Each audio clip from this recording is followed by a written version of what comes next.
할렐루야. 오늘은 2025년 12월 24일 수요일입니다. 성탄을 하루 앞둔 이 거룩하고 복된 새벽에 말씀을 사모하여 나오신 모든 성도님들을 환영하고 축복합니다. 오늘 하루 우리를 위해 이 땅에 평화의 왕으로 오신 예수 그리스도를 소망하며 하나님께서 약속하신 최후 승리의 기쁨을 미리 맛보는 은혜의 시간이 되기를 간절히 축원합니다. 오늘 우리가 나눌 본문은요, 미가서 4장 1절로 13절의 말씀입니다. 미가서 4장 말씀을 우리 함께 읽고 나누는 시간 가지도록 하겠습니다. 제4장.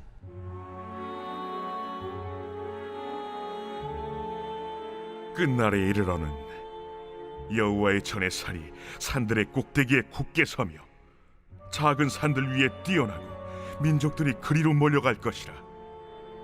곧 많은 이방 사람들이 가며 이르기를, 오라, 우리가 여호와의 산에 올라가서 야곱의 하나님의 전에 이르자. 그가 그의 도를 가지고 우리에게 가르치실 것이니라. 우리가 그의 길로 행하리라 하리니 이는 율법이 시온에서부터 나올 것이요 여호와의 말씀이 예루살렘에서부터 나올 것임이라. 그가 많은 민족들 사이에 이를 심판하시며 먼 곳 강한 이방 사람을 판결하시리니 무리가 그 칼을 쳐서 보습을 만들고 창을 쳐서 낫을 만들 것이며 이 나라와 저 나라가 다시는 칼을 들고 서로 치지 아니하며 다시는 전쟁을 연습하지 아니하고 각 사람이 자기 포도나무 아래와 자기 무화과 나무 아래에 앉을 것이라. 그들을 두렵게 할 자가 없으리니 이는 만군의 여호와의 입이 이같이 말씀하셨음이라.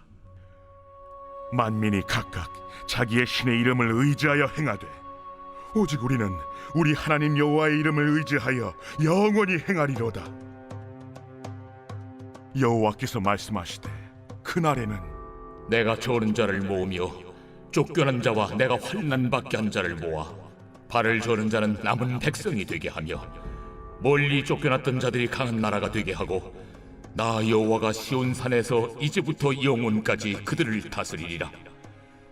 너 양떼의 망대여 딸 시온의 산이여, 이전 권능 곧 딸 예루살렘의 나라가 내게로 돌아오리라. 이제 내가 어찌하여 부르짖느냐. 너희 중에 왕이 없어졌고 네 모세가 죽었으므로 네가 해산하는 여인처럼 고통함이냐. 딸 시온이여, 해산하는 여인처럼 힘들여 나을지어다. 이제 내가 성읍에서 나가서 들에 거주하며 또 바벨론까지 이르러 거기서 구원을 얻으리니 여호와께서 거기서 너를 내 원수들의 손에서 속량하여 내시리라. 이제 많은 이방 사람들이 모여서 너를 치며 이르기를, 시온이 더럽게 되며 그것을 우리 눈으로 바라보기를 원하노라 하거니와 그들이 여호와의 뜻을 알지 못하며 그의 계획을 깨닫지 못한 것이라.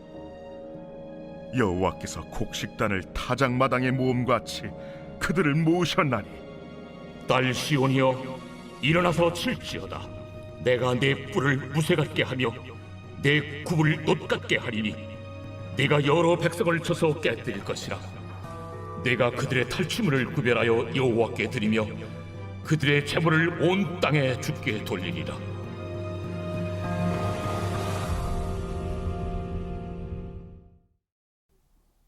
네, 어제 우리는 미가서 3장을 통해 지도자들의 타락과 그로 인해 예루살렘이 돌 무더기처럼 무너질 것이라는 그 무서운 심판의 메시지를 들었습니다. 그러나 오늘 본문인 4장에서는요, 분위기가 완전히 반전됩니다. 하나님께서는 절망적인 폐허 너머에 있는 희망찬 미래, 영원한 평화와 회복의 비전을 보여주십니다. 성탄 전야인 오늘 이 말씀은 우리에게 더욱 특별하게 다가옵니다. 가장 어두운 밤에 빛으로 오신 예수님처럼 가장 절망적인 현실 속에 선포되는 하나님의 회복 약속은 우리에게 참된 소망이 되는 겁니다. 오늘 말씀을 통해 눈에 보이는 현실에 낙심하지 않고 하나님이 이루실 최후의 승리를 믿음으로 바라보는 복된 시간이 되기를 소망합니다. 1절 한번 보시죠. 끝날에 이르러는 여호와의 전의 산이 산들의 꼭대기에 굳게 서며 작은 산들 위에 뛰어나고 민족들이 그리로 몰려갈 것이라. 어제 3장 12절에서는 시온은 갈아엎은 밭이 되고 예루살렘은 무더기가 되고 성전에 사는 수풀의 높은 곳과 같이 되리라라고 했습니다. 철저한 파괴와 멸망, 폐허가 된 성전산을 짐승들이나 드나드는, 그러니까 짐승들이나 드나드는 수풀로 묘사했습니다. 그런데 오늘 본문은 바로 그 무너진 성전산이 모든 산의 꼭대기에 굳게 서고 모든 작은 산 위에 뛰어나게 될 것이라고 선포합니다. 정말 놀라운 반전 아닙니까? 하나님은 심판으로 끝내지 않으시고 그 심판을 통해 정화하시고 더 영광스럽게 회복시키시는 분임을 여기서 우리는 확인하게 되어집니다. 이방 민족들에게 짓밟혔던 그곳에 이제는 많은 이방 사람들과 강한 이방 나라들이 몰려와서 오라 우리가 여호와의 산에 오르자라고 외치게 될 것이라는 겁니다. 그들은 단순히 구경하러 오는 것이 아니라 그가 그의 도를 가지고 우리에게 가르치실 것이라 우리가 그 길로 행하리라 하며 하나님의 말씀을 듣고 순종하기 위해 나온 것입니다. 이 예언은 예수 그리스도를 통해 온전히 성취되었습니다. 십자가에서 무력하게 죽으신 예수님이 부활 승천하심으로 만왕의 왕이 되시고 복음이 예루살렘을 넘어 온 열방으로 퍼져나가 수많은 민족이 주님께로 돌아오게 된 것입니다. 하나님께서는 절망의 끝자락에서 희망의 새싹을 띄우시는 역전의 하나님이십니다. 요셉이 노예를 팔려가 감옥에 갇혔으나 애굽의 총리가 되어 많은 생명을 구원하게 하셨듯이 하나님은 우리의 고난과 실패조차도 협력하여 손으로 바꾸사 마침내 승리하게 하시는 하나님이심을 우리 믿게 되기를 바랍니다. 혹시 지금 인생의 밑바닥에 있는 것 같은 절망감을 느끼십니까? 무너진 성벽처럼 회복 불가능해 보이는 문제, 끝이 보이지 않는 터널 속에 있습니까? 낙심하지 마십시오. 하나님은 무더기를 산들의 꼭대기로 바꾸시는 분이십니다. 내 인생의 결말은 지금의 고난이 아니라 하나님께서 이루실 영광스러운 승리임을 믿으시기 바랍니다. 회복된 하나님 나라에는 어떤 일이 일어납니까?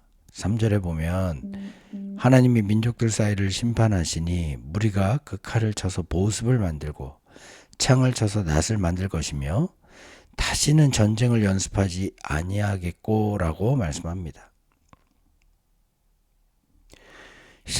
살상을 위한 무기가 생명을 살리는 농기구로 변합니다. 죽음의 도기가 살림의 도구로 바뀌는 것입니다. 이것은 세상에 어떤 탁월한 정치가나 강력한 군사력, 평화조약도 만들어낼 수 없는 오직 평화의 왕이신 메시아가 다스릴 때만 가능한 진정한 샬롬의 나라라고 할 수 있을 것입니다. 그 결과 4절처럼 각 사람이 자기 포도나무 아래와 자기 무화과 나무 아래에 앉을 수 있게 되는 것입니다. 이는 솔로몬 시대 잠시 누렸던 평화와 번영을 상징하는 표현이지만 하나님 나라에서는 이것이 일시적인 것이 아니라 영원히 지속될 것입니다. 아무도 그들을 두렵게 할 자가 없는 완벽한 안정과 평화, 진정한 쉼과 안식을 누리게 된다는 것입니다. 5절에서 선지자는요, 비장한 각오로 결단합니다. 만민이 각각 자기의 신의 이름을 의지하여 행하되 오직 우리는 우리 하나님 여호와의 이름을 의지하여 영원히 행하리로다. 세상 사람들은 돈, 권력, 쾌락이라는 헛된 우상을 의지하며 살아가지만 참된 평화는요, 오직 여호와 하나님을 왕으로 모시고 그분의 통치를 받을 때만 누릴 수 있음을 알기에 오직 주님만 따르겠다라고 선언하고 있는 것입니다. 여러분, 우리는 무엇을 의지하며 살아가고 있습니까? 흔들리는 세상의 힘입니까? 아니면 영원하신 하나님의 이름입니까? 전쟁과 다툼이 끊이지 않는 이 세상에서 우리 마음에 진정한 평화를 주시는 분이 누구인지 분명히 기억하십시오. 오직 예수 그리스도 뿐입니다. 성탄을 맞이하며 우리 가정과 교회 그리고 갈보리 교회 모든 성도님들의 삶에 미움의 칼이 변하여 사랑의 보습이 되는 평화의 역사가 일어나기를 축복합니다. 하나님의 회복은 누구를 통해 이루어집니까? 6절과 7절 한번 보시죠. 여호와께서 말씀하시되 그날에는 내가 저는 자를 모으며 쫓겨난 자와 내가 환난받게 한 자를 모아 발을 저는 자는 남은 백성이 되게 하며 멀리 쫓겨났던 자들이 강한 나라가 되게 하고 나 여호와가 시온산에서 이제부터 영원까지 그들을 다스리리라 하셨나니. 하나님의 나라는 세상의 강자가 아닌 저는 자, 쫓겨난 자, 환난 당한 자들을 통해서 세워집니다. 세상은 약자를 도태시키고 짓밟지만 하나님은 약자를 들어서 강국을 만들어 내시는 겁니다. 스스로 강하다고 생각하는 자는 하나님을 의지하지 않지만 자신의 연약함을 정말 뼈저리게 아는 자는요, 전심으로 하나님을 붙들게 되어 있습니다.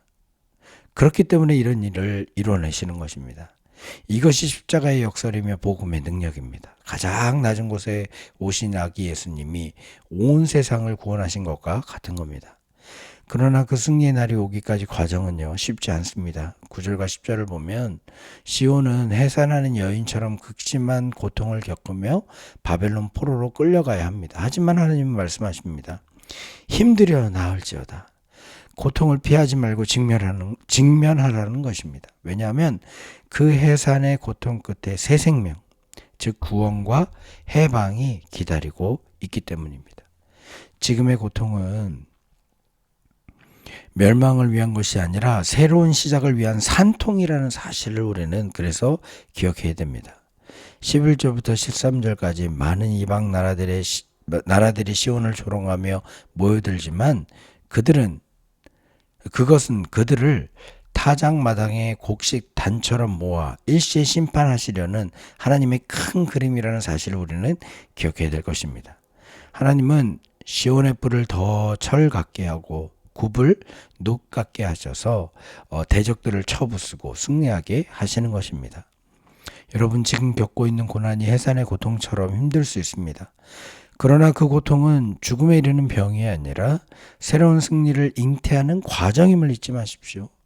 약할 때 강함 되시는 주님을 의지하십시오. 하나님은 우리의 눈물과 아픔을 통해 마침내 남은 자 되게 하시고 강한 나라를 이루시는 것입니다. 사랑하는 성도 여러분, 오늘 미가 선지자는 절망적인 현실 너머에 있는 하나님의 찬란한 미래를 보여줍니다.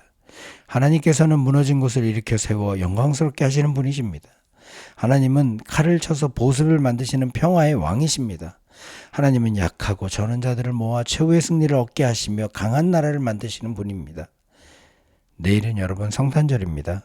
가장 낮고 천한 말구 위에 오셔서 온 세상을 구원하신 아기 예수님처럼 하나님의 승리는 우리의 생각과는 다른 방식으로, 그러나 가장 확실하고 완벽하게 임함을 믿으시기 바랍니다. 오늘 하루 눈앞의 현실에 낙심하지 말고 최후 승리를 믿으며 지금 주어진 자리에서 묵묵히 순종의 길을 걸어가게 되길 바랍니다. 우리 갈보리 교회와 모든 가정 위에, 그리고 우리의 자녀들 위해 이 승리의 소망이 충만하기를 주님의 이름으로 간절히 축원합니다. 제가 잠시 기도하겠습니다. 역전의 하나님 아버지, 심판의 경고 뒤에 숨겨진 회복과 승리의 약속을 보여주시니 감사합니다. 절망적인 현실 속에서도 무너진 것을 다시 세우시고 슬픔을 변하여 춤이 되게 하실 주님을 찬양합니다. 주님, 칼을 쳐서 보습을 만드시는 평화의 왕으로 오신 예수님을 기다립니다. 우리 마음과 가정에 미움과 다툼이 사라지고 주님이 통치하시는 참된 평화가 임하게 하여 주옵소서. 세상의 힘이 아닌 오직 여호와의 이름을 의지하여 걷게 하여 주옵소서. 약한 자를 들어 강하게 하시는 주님, 때로는 해산하는 여인과 같은 고통이 있을지라도 이것이 구원을 이루는 과정임을 믿고 인내하게 하여 주옵소서. 마침내 우리로 하여금 대적을 이기고 승리의 노래를 부르게 하실 것을 믿습니다. 특별히 우리 갈보리 교회에 소속된 모든 가정들, 성도님들, 그리고 자녀들을 주님의 손에 올려드립니다. 세상의 거센 도전 앞에서도 믿음을 잃지 않게 하시고 최후 승리를 확신하며 이 땅에서 빛과 소금의 역할을 감당하는 거룩한 공동체로 세워주시옵소서. 예수 그리스도의 이름으로 기도하옵나이다. 아멘. 우리 주기도문으로 새벽 말씀 나눔을 마치겠습니다. 하늘에 계신 우리 아버지여, 이름이 거룩히 여김을 받으시오며 나라 임하옵시며 뜻이 하늘에서 이룬 것 같이 땅에서도 이루어지이다. 오늘날 우리에게 일용할 양식을 주옵시고 우리가 우리에게 죄진 자를 사해 준 것 같이 우리 죄를 사해 주옵시고 우리를 시험에 들게 하지 마옵시고 다만 악에서 구하옵소서. 대개 나라와 권세와 영광이 아버지께 영원히 있사옵나이다. 아멘. 예, 오늘 주신 소망의 말씀을 붙들고 함께 기도하길 원합니다. 첫째로 절망을 희망으로 바꾸시는 하나님을 신뢰하며 내 삶의 무너진 영역들이 주님 안에서 회복되기를 기도하게 되길 바랍니다. 둘째로 미움과 다툼이 있는 곳에 주님의 평화가 임하고 우리가 평화의 도구로 쓰임받도록 기도할 수 있게 되길 바랍니다. 셋째로 해산의 고통과 같은 시련 속에서도 낙심하지 않고 약한 자를 강국으로 만드시는 주님을 바라보며 승리하게 해달라고 기도합시다.